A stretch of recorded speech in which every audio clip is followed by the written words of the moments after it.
Thank you, Mr. Chair. Americans in all of our districts rely on the Postal Service to ensure the safe and efficient delivery of sensitive information, personal letters, cards, financial documents, medicines, ballots.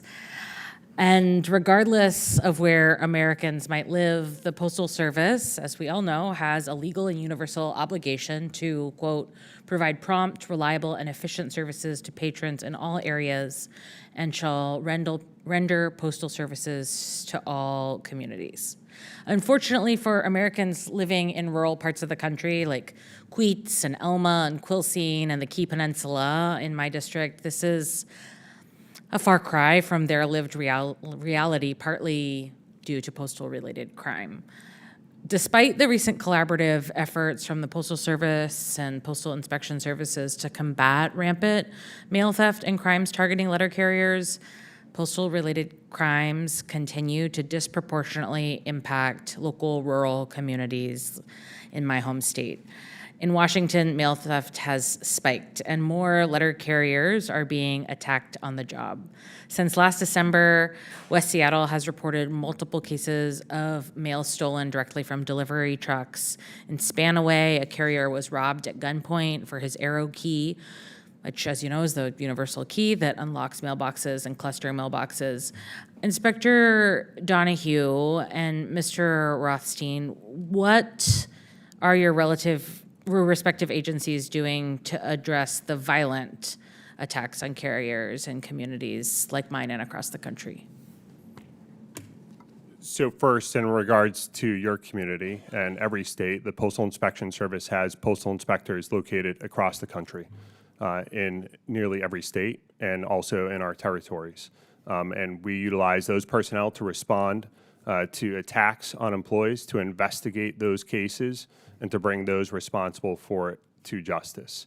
And especially when there is an attack, we prioritize those cases and ensure that they are thoroughly investigated. In regard to other steps that we have taken, prevention being one of them, and there are a number of ways that we have done that. Raising awareness amongst postal employees about steps that they can take to protect themselves, raising awareness amongst the public about steps that they can protect their mail, which may lessen the chances of an attack on an employee depending upon the motive. In addition to that, we have helped secure our network by investing and making improvements to infrastructure that we have. I spoke about the additional Arrow e-locks that we are installing earlier in my testimony. And then also our high security collection boxes, and really trying to devalue that Arrow key, and so it is not an attractive target for a criminal in order to steal that. Another way that we have done it is partnering with local and state law enforcement agencies to add task force officers to serve as a force multiplier. Some of the biggest challenges that we have with prosecution are in some cases with juveniles. I think, as you know, there is no federal juvenile system, but yet we see juveniles recruited to help perpetrate these crimes. And in some cases, they are committing these violent acts, but the federal system is not appropriate for them. And so our partnership with local state law enforcement agencies allows us to leverage the power of their state authority or local authority that they have to bring charges there. And those are just some of the steps that we've taken. And I'll note we are looking to add additional task force officers, both on financial crimes and our violent crime task force officers, but those that investigate other crimes. And certainly that's available in Washington State and in other states represented by the members here.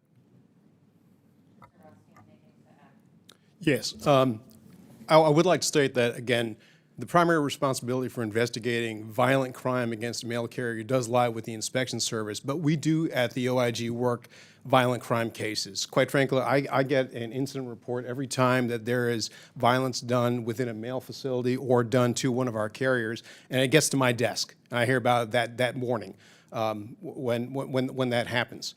And although it's not a primary responsibility, our special agents work hand in hand with postal inspectors, just like they do with us during our cases.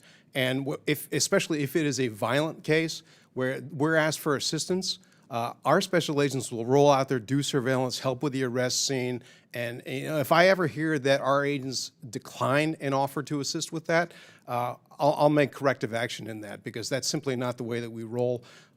It's simply not the partnership that we want to have. Even though we do have oversight of the inspection service, we know that in investigating these cases, especially when dealing with public safety or the safety of postal employees, we're going to be working those cases arm in arm. Thank you so much. Thank you, Mr. Chair.